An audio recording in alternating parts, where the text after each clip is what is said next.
Continuando o nosso estudo sobre ato infracional e a esfera penal do nosso Estatuto da Criança e do Adolescente, nós temos ainda uma legislação importante em relação a esses atos infracionais, que é a Lei 12.594 de 2012. Então, essa lei é importante porque ela traz algumas questões, alguns objetivos dessas medidas socioeducativas que são aplicadas ao adolescente infrator.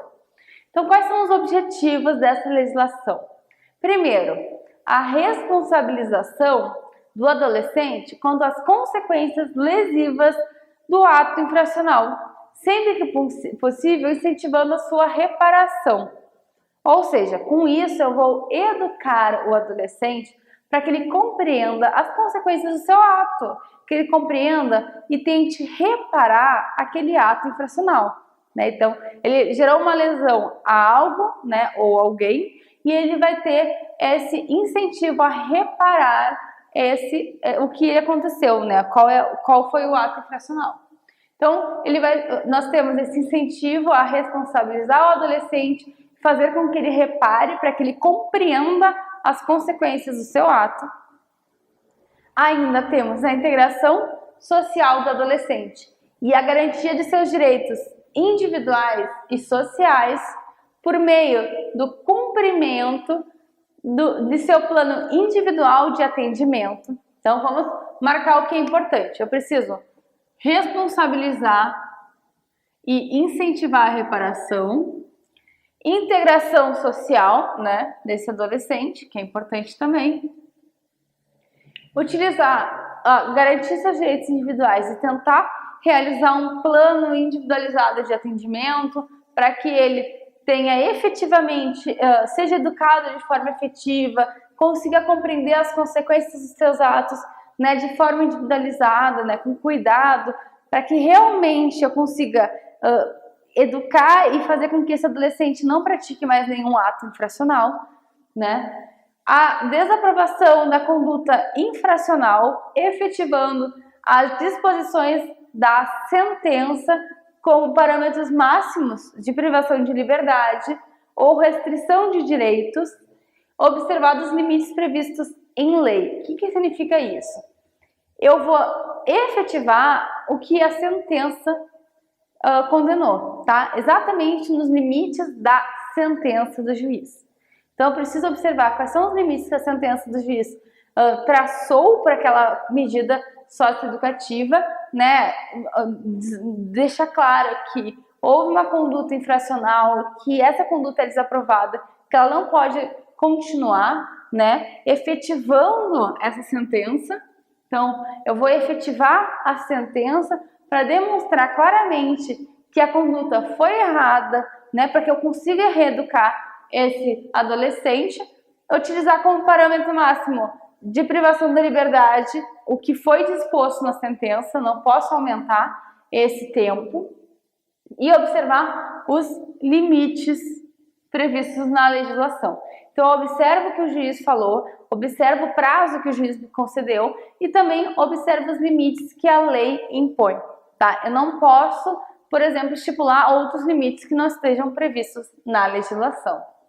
Ainda, além desses objetivos, é importante refletir que a vedação ao trabalho forçado lá no Estatuto da Criança e do Adolescente, então o artigo 112 veda qualquer trabalho forçado a essa criança ou adolescente lá no seu parágrafo 2º, então acompanhem comigo junto com o nosso estatuto, Abram aí o artigo 112, marquem porque ele é importante. Eu não posso forçar um trabalho a essa criança ou adolescente. E ainda, quando eu tenho um adolescente doente ou com uma deficiência mental, eu preciso de um tratamento individualizado e especializado, Então, eu tenho um atendimento específico e especializado a ele, Porque essa pessoa ela pode não estar compreendendo, não tem dependendo da situação, É importante que a gente lembre que deficiências não geram automaticamente a incapacidade. Mas dependendo da situação, pode ser que aquele adolescente não consiga compreender efetivamente a gravidade do seu ato infracional, né? Ou por que ele não pode ser praticado. Então, com isso, eu preciso de um atendimento individual e especializado, tá? Lembre-se disso. Então, atendimento individual especializado quando eu tenho adolescente doente ou com deficiência mental previsto no nosso estatuto. Então, é um direito. Isso também pode aparecer na prova de vocês.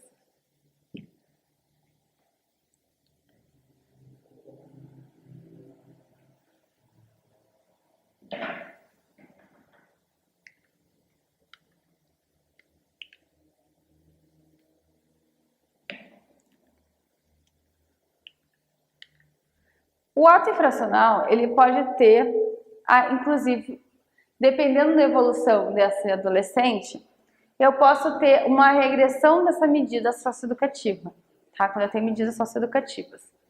Então, nesses casos, nós estamos tratando de medidas socioeducativas, que são aquelas aplicáveis aos adolescentes, tá? Então, no caso da regressão, é quando por exemplo, a medida de internação só poderá ser aplicada. Então, por exemplo, nos casos em que a medida de internação pode ser aplicável, né, que é uma regressão da medida, que é quando houver o descumprimento reiterado e injustificável da medida anteriormente imposta. Tá? Então, eu só posso internar, em situação da internação, quando houver um descumprimento reintegrado, quando for uma regressão, tá? No caso de regressão. Então, se aplicou uma medida mais leve. Aquele adolescente não cumpre a medida socioeducativa, tá? Ele não está cumprindo de forma reiterada e sem justificativa. Então, eu preciso do descumprimento reiterado e injustificável da medida anteriormente imposta. Nessa situação, eu posso, então, fazer uma regressão de medida impondo a medida de internação, certo? Então, há essa possibilidade quando houver um descumprimento reiterado e injustificável da nossa medida socioeducativa, que foi aplicada anteriormente. Conforme a súmula 265 do STJ, então já marquem essa súmula que ela é importante, é necessária a oitiva do menor infrator. Então, eu não posso simplesmente fazer a regressão dessa medida. Eu preciso ainda ouvir o menor infrator. Então eu preciso sempre da oitiva do menor infrator, tá? Eu preciso observar o que ele está falando, qual é a justificativa dele por esse descumprimento. Então eu observo e converso com o menor infrator, escuto ele judicialmente. O juiz precisa ouvir isso. Tudo isso é realizado de forma judicial, né? O juiz que precisa observar e verificar qual é a situação e como que ele vai alterar essa medida socioeducativa. A prescrição da medida socioeducativa, conforme a súmula 338, então 338 do STJ, afirma que se aplica a mesma do direito penal. Então, se vale do tempo de cumprimento da medida do ECA. Então, depende de cada ato infracional. Eu vou verificar qual é o prazo prescricional do direito penal para verificar efetivamente qual é a prescrição daquele ato infracional, né? A prescrição é quando eu não tenho mais direito de condenar. Então, aqui eu vou verificar qual é o tempo de cumprimento da medida do ECA, certo? Então, vou lá, verifico qual é o tempo no direito penal, né? Lá no nosso Código Penal, eu verifico o mesmo tempo, ele vai valer do tempo de cumprimento da medida do ECA, tá? Então, é assim que eu vou definir o prazo prescricional de cada medida socioeducativa, conforme a súmula 338 do STJ.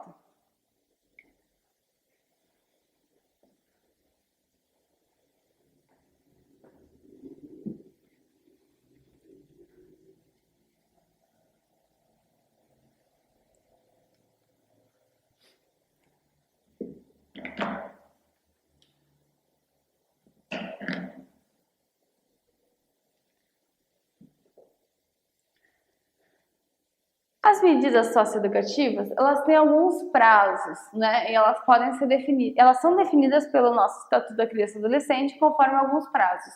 Então, por exemplo, quando eu tenho a prestação de serviços à comunidade, esse prazo não pode ultrapassar 6 meses. Então, eu não posso fazer com que esse adolescente fique prestando serviços à comunidade por conta do mesmo ato infracional. Importante lembrar, o mesmo ato infracional. Se tiver um novo ato infracional ou um outro ato infracional, daí sim eu posso fazer uma nova medida, né? Aqui é em relação a uma medida específica. Então, eu não posso fazer com que ele fique mais de 6 meses prestando serviços à comunidade. Eu observo exatamente o prazo prescricional, esse prazo de 6 meses. Temos a liberdade assistida, que o prazo mínimo da liberdade assistida é de 6 meses. Tá? Eu não posso aplicar essa medida por menos tempo que 6 meses, né? A liberdade assistida tem tempo mínimo de 6 meses. Temos a semi-liberdade e a internação também, que eu vou observar com vocês.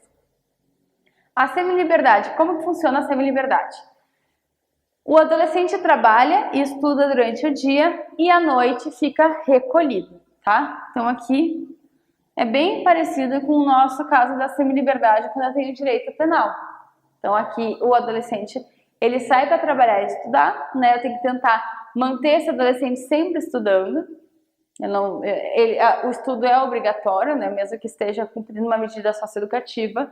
Então ele sai para trabalhar e estudar e de noite ele vai dormir, vai ser recolhido na internação, né? Então apenas de noite. Então nesse caso eu tenho essas medidas que podem ser aplicadas.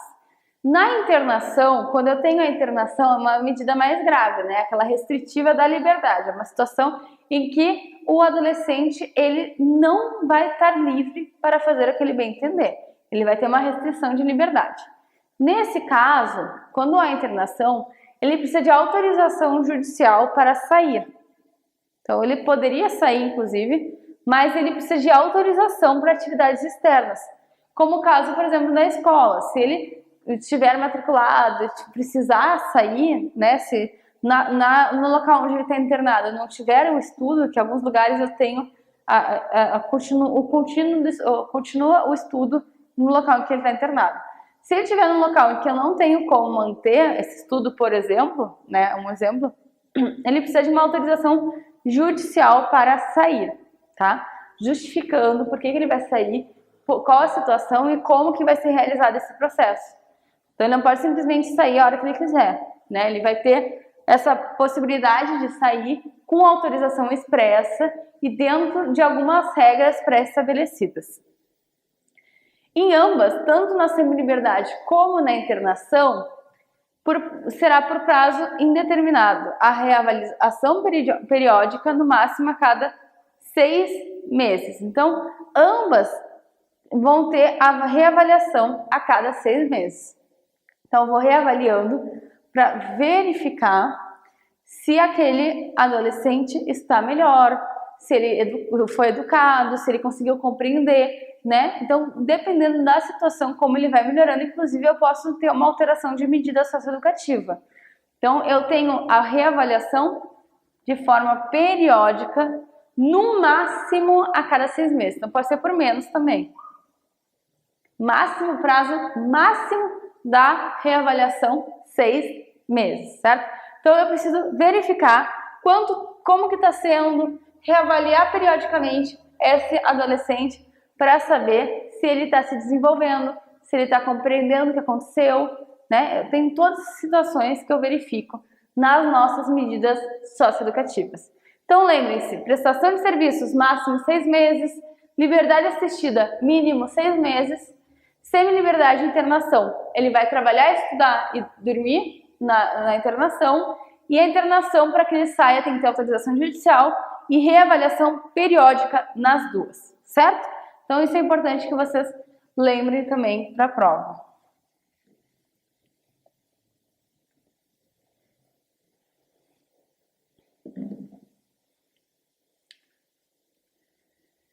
Quando eu tenho a internação, então, quais situações que eu tenho a medida de internação, que é a medida mais gravosa medida mais complexa, uma medida que tem que ter muito cuidado ao ser aplicada, né? Não é qualquer situação que ela pode ser aplicada. Então, qual que é a situação que eu posso aplicar a medida de internação nos casos de medidas socioeducativas previstas no Estatuto da Criança e Adolescente? Então, a internação, que é a mais gravosa de todas, tá? A mais gravosa de todas que nós temos, vai acontecer quando houver tratar-se de um ato infracional cometido mediante grave ameaça ou violência à pessoa. Então, aqueles atos infracionais em grave ameaça, tá? A ameaça realmente foi muito séria, ou a violência foi muito séria. Então, houve uma violência, e essa violência foi uma violência severa, né? Então, casos bem graves, casos, por exemplo, o homicídio é um caso de grave violência a uma pessoa, né? Com certeza, né? Eu acho que uma situação mais grave que nós podemos ter é esse caso, ou uma das mais graves, não a mais, mas pode ser uma das. Então, nessas situações em que houve uma grave violência, eu posso aplicar essa medida, tá? Então, o juiz vai verificar, no caso concreto, qual situação que se deu o ato infracional, como que ele se deu, né, o contexto desse ato infracional, e se efetivamente for uma grave violência ou uma ameaça também grave, eu vou ter a medida de internação. Também no caso de reiteração no cometimento de outras infrações graves. Então, isso a gente conversou agora. Então, quando de forma reiterada, vou marcar para vocês assinalarem comigo, ó. Grave ameaça ou violência reiterada, né? Práticas reiteradas no cometimento de outras infrações. Então, aquele adolescente que ele já sabe que não pode praticar o ato infracional e ele segue praticando, né, com faltas reiteradas, né, no cometimento de outras infrações graves, né, ele não aprende, ele continua fazendo aquilo, ou por descumprimento reiterado e injustificável de medida anteriormente imposta. Então, eu tive uma medida anterior, ele não cumpriu a medida de forma reiterada e sem justificativa nenhuma, né? A gente viu que eu preciso ouvir o adolescente para verificar por que ele está descumprindo a medida, né? Eu sempre observo para ver o porquê ele está fazendo isso. Mas, se nessa situação ele estiver descumprindo de forma reiterada, eu posso aplicar a internação, que é a nossa medida mais gravosa. Então, quando eu tenho a internação? Apenas nas situações de grave violência ou grave ameaça, reiteração no cometimento de outras infrações graves e o descumprimento reiterado e injustificado dessa medida socioeducativa, tá? Ou do ato infracional. Então, reiteração no ato infracional e descumprimento da medida socioeducativa. Nessas situações é cabível a internação.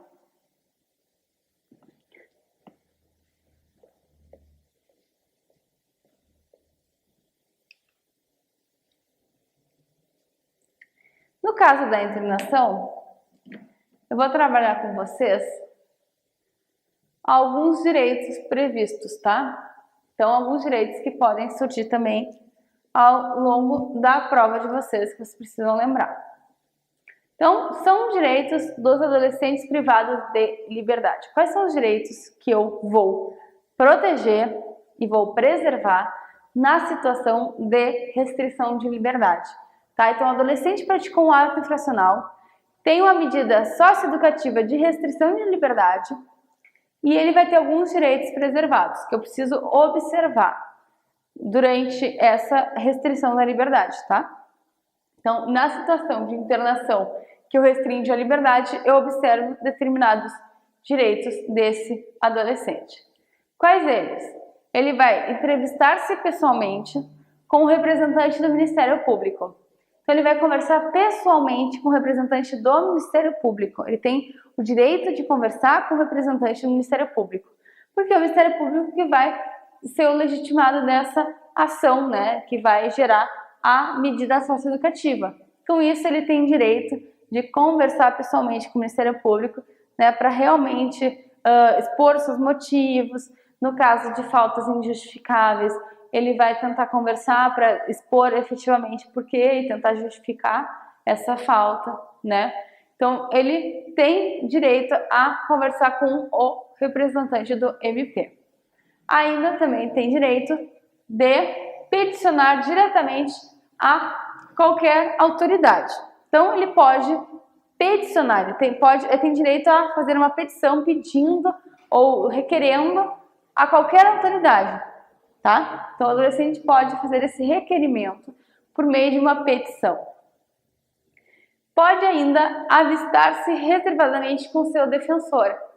Então, o adolescente tem direito a conversar reservadamente com o seu advogado, tá? Então, o adolescente pode conversar de forma pessoal e reservada, sem presença de nenhuma outra pessoa com o advogado. É um direito do adolescente também conversar, porque ele tem essa autonomia para conversar de forma a que ninguém possa interferir nessa conversa.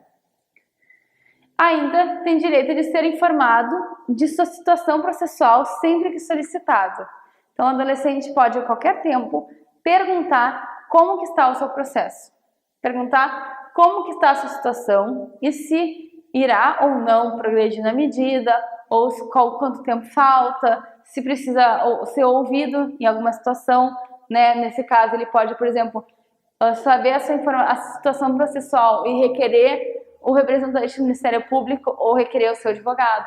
Então, ele fica informado da situação processual a qualquer tempo. Ainda deve ser tratado com respeito e dignidade, né? Precisa tratar todas as pessoas com dignidade, os adolescentes infratores também tratam com dignidade. Permanecer internado na mesma localidade ou naquela mais próxima ao domicílio dos seus pais ou responsáveis. Por quê? Porque eu tenho que tentar manter próximo da família, do seio familiar. Não é porque ele praticou um ato infracional que ele vai ficar longe da sua família, que ele vai ser retirado do convívio. Então, ele tem direito ao convívio.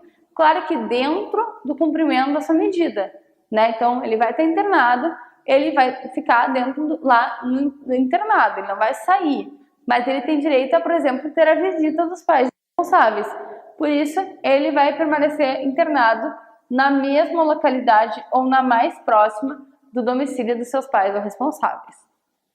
Ainda tem direito de receber visitas ao menos semanalmente. Então, direito à visita é um direito também do adolescente, né? Receber visitas. Correspondência com seus familiares ou amigos. Então, mandar recados, conversar, familiares e amigos. Se os familiares e amigos, por exemplo, forem no local em que ele está internado, ele pode conversar, ele vai receber visitas, ele vai ter direito a esse convívio, né? Eu preciso manter esse convívio. Ter acesso aos objetos necessários à higiene e a asseios pessoais. Então, ter direito a todos os objetos pessoais e de higiene, né? Higiene é uma coisa importante aqui, então eu tenho direito a meus objetos de higiene. Habitar em alojamento em condições adequadas de higiene e salubridade. Então, esse adolescente, ele precisa ter um local adequado de higiene. Ele não pode ficar num local que seja, por exemplo, muito sujo, um local que seja insalubre, um local que ele não tenha condições de ficar, né? Então, o local da internação tem que ser limpo, né? Tem que ter condições adequadas de higiene, todas as necessidades de higiene básicas e salubre, né? Não pode ser insalubre. Ainda, como nós falamos já, direito a receber escolarização e profissionalização. Então, direito a se manter na escola, receber um auxílio escolar para que ele consiga se desenvolver adequadamente. Realizar atividades culturais, esportivas de lazer. Então, tem que ser preservado isso dentro da sua internação. Ele vai ter um local para exercer atividades esportivas, exercer atividades de lazer, né, também para que ele consiga compreender e se desenvolver, né? Nós temos uma pessoa em formação, uma pessoa em desenvolvimento, por isso que nós temos essas proteções. Ter acesso aos meios de comunicação social, Comunicação social também, então ter acesso, saber o que está acontecendo no mundo, né? Ser informado também é um direito. Receber assistência religiosa, segundo a sua crença, desde que assim o deseje, né? Então, se ele quiser, por exemplo, dependendo da religião que ele estiver, se tiver um representante daquela religião e ele quiser essa assistência do representante da religião dele, ele tem direito a receber esse representante, né? Ele pode requerer isso, essa assistência, a qualquer tempo. Então, ele vai receber a assistência do representante religioso que ele necessita. Manter-se a posse de seus objetos pessoais e dispor de local seguro para guardá-los, recebendo comprovante daqueles porventura depositados em poder da entidade. Então, ele vai ter um local com seus objetos pessoais, ou ter um local seguro, né, para guardar esses objetos pessoais, tá? Ele tem direito a guardar, então é uma coisa bem importante. Receber também, quando de sua desinternação, os documentos pessoais indispensáveis à vida na sociedade. Então, ele vai receber todos os seus documentos de volta, ele precisa receber de volta esses documentos quando ele sair da sua internação. Então, na internação vai ser recolhidos os documentos, os objetos pessoais vão ser guardados em local seguro, vai ser um local em que ele pode continuar estudando, ter assistência religiosa, dependendo da religião dele, se ele achar necessário. Ele vai receber as visitas da sua família, ele vai conseguir continuar se comunicando com seus amigos. Então, o local da internação é um local para que ele se desenvolva, compreenda e seja educado para que ele não volte a praticar atos infracionais. Não pode ser um local em que eu gere um ato pior. Então, eu tenho que tentar usar esse momento da internação para reestruturar essa criança, esse adolescente. No caso da internação não é adolescente, né? Para ele reestruturar esse adolescente, tá? Para que ele tenha efetivamente a compreensão do que ele fez e consiga se desenvolver de forma adequada para não voltar a praticar atos infracionais. Nós ainda temos, então, por fim, encerrando a nossa aula, o último ponto da aula de hoje, a remissão. O que é remissão? A remissão é o nosso perdão. Seria uma espécie de perdão, tá? Então, eu pratiquei um ato infracional e eu posso receber a remissão. Como que acontece a remissão? Ela pode ser dada a esse adolescente infrator antes do processo pelo Ministério Público. Então, o Ministério Público ele pode dar essa remissão antes de ingressar com o processo, como ele que vai ter legitimidade para ingressar com o processo, né? Ele pode também dar essa remissão e excluir o processo, tá? Ele excluir esse processo e ingressar com o processo, né? Exclui, olha, eu preciso ingressar com o processo. Dei a remissão, porque eu compreendi que a situação era uma situação muito leve, uma situação que aquele adolescente não estava compreendendo efetivamente o que estava acontecendo. Então, dependendo da situação, ele vai conversar com o adolescente, vai ver as provas que ele tem e ele pode dar a remissão, excluindo o processo. Ou depois, durante o processo, por meio da autoridade judiciária. Então, o próprio juiz pode conceder a remissão a esse adolescente. Ela vai acontecer durante o processo, então, aqui é antes, Ministério Público antes, autoridade judicial durante o processo. E vai gerar o quê? A suspensão ou extinção do nosso processo, tá? Então, no caso de remissão por autoridade judicial, eu vou ter suspensão ou extinção do processo. Não implica, nesse caso, reconhecimento da responsabilidade, nem prevalece efeitos de antecedentes. Então, no caso da remissão, eu não vou verificar a responsabilidade efetiva do ato. Então, seria um perdão antes de verificar a nossa responsabilidade e conseguir condenar efetivamente esse. E ele não vai ter efeitos de antecedentes. Então, esse adolescente infrator não vai ter antecedentes relacionados a ele. O juiz pode discordar do Ministério Público e daí nós vamos chamar o Procurador-Geral de Justiça nesse processo e ela pode ser cumulada com uma medida socioeducativa desde que não seja de liberdade ou internação.